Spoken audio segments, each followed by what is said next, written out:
Hi, I'm Mo, and in this video I'm going to be giving you an overview of ListenHub from Sonnox. Now, whether you're a beginner or a professional engineer, we all strive for a little more control and insight into our final mix. Now, usually this is taken care of by hardware monitoring controllers or standalone analyzers and an array of digital and analog routing. ListenHub gives you all of this control and insight, but with the convenience of in-the-box software routing. ListenHub runs as a standalone system-wide application or as a plugin from within your favorite DAW. You also get remote control capabilities using a tablet or smartphone using the Android or iOS app.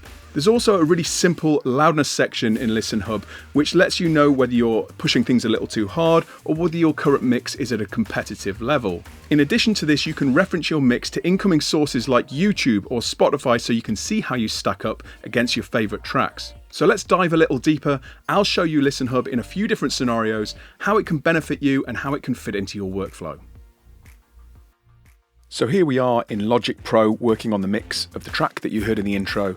I'm using ListenHub as the standalone system-wide application, and in my mind this is the best way to use ListenHub to ensure that you get the most from its routing capabilities. You can see that we've got three inputs here on the left of ListenHub. The system input is taking care of Spotify, so I can always switch to that for a reference. The main is coming out of Logic. This is my main mix, and the reference is a reference mix that's coming from Logic as well, and this is a pre-master of a rough mix. This is actually the vocal mix.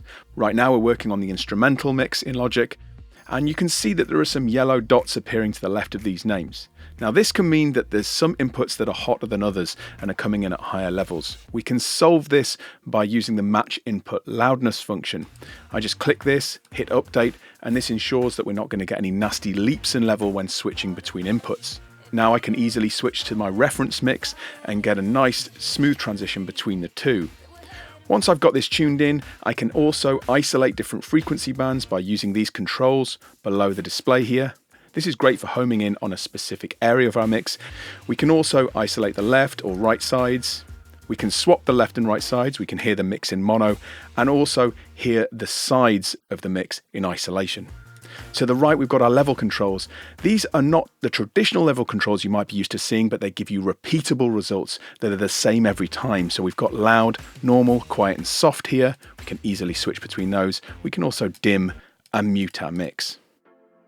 ListenHub also gives us really great simplified visual feedback, both in the frequency and loudness domains. And of course, this all syncs perfectly across all versions of the application. It's also worth remembering that the standalone application even hosts plugins. I found this really useful when I'm hosting room correction software like Sound ID Reference from SonarWorks. Different effects chains can be created on the fly and easily switch between. In this scenario, I'm using Listen To from Audio Movers as a collaborative tool, and I can easily switch it in and out of my mix. Hopefully this video has given you a good idea of how ListenHub works and how you might integrate it into your system. ListenHub is out now, so remember to go and check out the Sonnox website if you want more information.